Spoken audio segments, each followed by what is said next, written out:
Bonjour à toutes et à tous, et aujourd'hui je vais vous présenter une merveilleuse partie qui oppose avec les Noirs Sir George Alan Thomas, maître international, au grand maître Edward Lasker. Cette partie fut jouée en 1912 dans de mauvaises conditions, dit par Lasker, car il a traversé la Manche avec un mauvais temps et il a un atroce mal de mer. Donc en arrivant à la partie, il n'était pas trop en forme et il voulait en finir vite. La partie commence par D4 F5 hollandaise. La plupart des joueurs jouent G2 pour mettre le flanking ghetto, mais là il envoie E4. Un coup qu'on joue souvent en blitz, mais là c'est en partie longue. Bon, bien sûr les noirs prennent, sinon ils perdent le pion. Cavalier en C3, attaque. Bien sûr, D5 n'est pas possible car il y a Dame H5, G6, Dame prend, cavalier prend. On a récupéré notre pion. Les noirs ont des pions doublés, on me laisse la fourchette en C7. La position est déjà gagnante. Donc, les noirs doivent défendre avec cavalier F6 et fou G5. Bon, l'idée de fou G5, c'est par exemple de prendre le cavalier et dès que les noirs reprennent, déjà on pourrait reprendre notre pion en E4, mais surtout il y a des idées avec Dame H5, échec, qui déroque le roi avec des maths de l'idiot, etc. Donc fou G5, là le meilleur coup pour les noirs aurait probablement été de jouer C6. L'idée c'est que, bon, si on prend Dame H5, on a G6, et bien évidemment c'est maintenant de jouer D5, le pion qui est défendu grâce au pion C6. Bon, bien sûr fou C4, du coup il y a D5, mais avec les blancs on sait pas trop quoi faire. Si on fait rien, il y aura D5. Donc sur C6 les blancs pourraient jouer F3 et il y a des lignes assez compliquées, mais c'est pas ce qui a été joué dans la partie. Après le coup fou G5, les noirs ont joué E6. L'idée principale de ce coup est de rétablir une sorte d'égalité, car après cavalier prend E4, bien sûr le cavalier n'est pas comestible car on perd la dame, mais juste fou en E7, et les noirs ont une position totalement égale, même supérieure, car après le roc, leur tour sera active alors que les blancs ont un petit retard de développement à l'aile droit. Bon, bien sûr ils menacent de prendre le cavalier, ce qui a été vu par Lasker, mais nous on pourrait se dire, si je bouge le cavalier, bon, les noirs, je pense qu'ils devraient faire un coup comme petit roc. Et ben on voit qu'on a un sacré retard de développement du côté des blancs.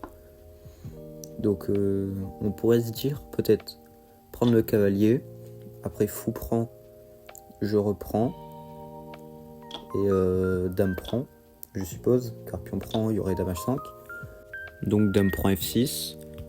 Je serai les blancs. Je partirai probablement sur un grand roc, car les pièces de l'aile roi ne sont pas encore développées. Donc peut-être dame D2, mais ça reste assez compliqué.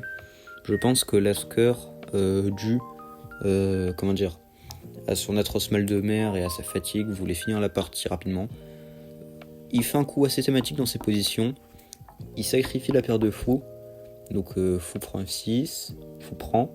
Il y aurait des positions avec Dame H5 échec, G6, Dame H6 on empêche de roquer. Mais il a continué avec cavalier C3. Donc roc. Fou en D3. Bon, là les noirs ont joué B6.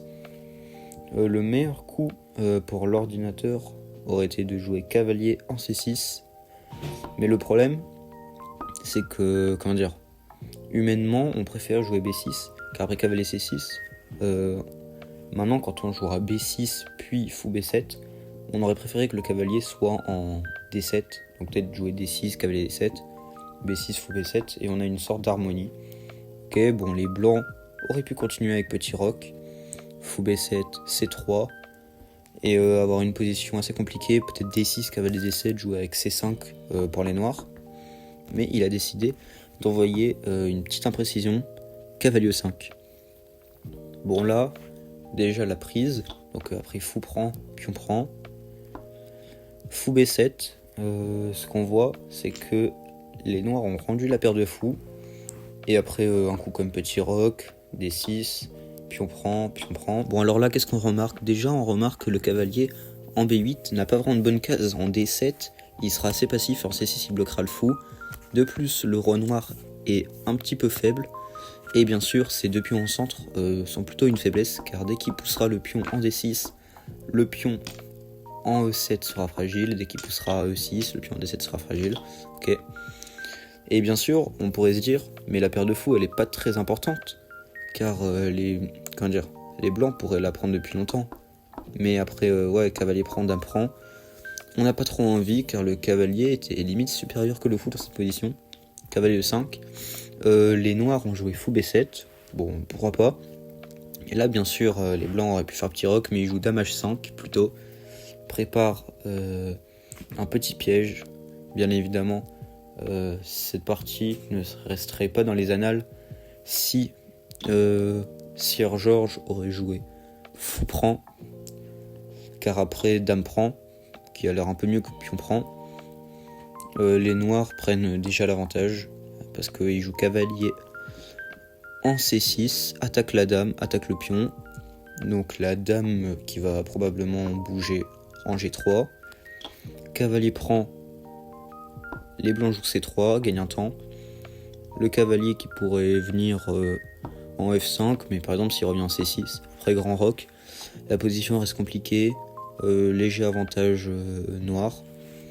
Mais Sir George n'avait probablement même pas calculé cela. Je pense qu'il ne voyait pas la menace de Lasker, et s'est juste dit, je vais ramener Madame en E7, c'est la partie. Et après dame E7, l'idée c'est que si les blancs commencent une attaque, par exemple avec grand roc, par exemple, on pourrait jouer G6, la dame bouge, et les sacrifices avec cavalier prend en G6 ne marcheraient pas, car la dame pourrait facilement coulisser pour défendre le roi. Bon, trêve de blabla, les joueurs qui jouent à chess tempo, qui font beaucoup de tactiques, auront sûrement vu le coup qu'a joué Edward Lasker dans cette position. Dame prend H7. Regardez comment la barre d'évaluation descend. Selon Chessbase, les noirs sont à -6. C'est énorme. Donc Chessbase dit gros avantage noir. Mais regardez après roi H7, la barre qui est un peu vicieuse, qui remonte à +6. On l'a fait un peu bugger. Bon, tout de même on vient de perdre une dame contre un simple pion. Donc qu'est-ce qu'a vu Lasker? Je vous laisse 3 secondes pour trouver le coup. Non, je rigole. Bien sûr, c'est cavalier prend F6. Échec. Bon, roi H8. Il y aurait cavalier G6. Triple fourchette, mais de plus, ça serait échec et mat. Très beau échec et mat. Donc, Sir George qui a joué roi H6. Cavalier E en G4. Échec. Seul coup, roi en G5. H4, le roi qui n'a qu'une case, qui est la case en F4. Maintenant G3, le roi qui n'a qu'une case, la case en F3. Et là, le meilleur coup pour les blancs aurait été de jouer roi en F1.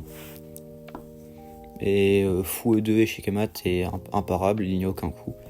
Mais Lasker a préféré faire un mat plus exotique, je dirais, plus spectaculaire. Après fou E2, les noirs qui jouent roi en G7, tour en H2, seul coup roi en G1, et Lasker qui finit la partie avec roi E2. Grand roc aurait été plus joli, je trouve, faire échec et mat avec un roc, mais il a préféré jouer roi en E2. Ce qui est incroyable, c'est que Lasker avait vu tout ça en jouant dame H5. En jouant dame H5, il s'est dit, si les noirs ne font rien, j'ai dame H7, suivi de cette magnifique séquence. Alors merci à toutes et à tous d'avoir regardé cette vidéo, c'était Victor Pegador. Et maintenant, vous ne pourrez plus dire que vous ne connaissez pas la partie entre Lasker et Sir George en 1912. Au revoir.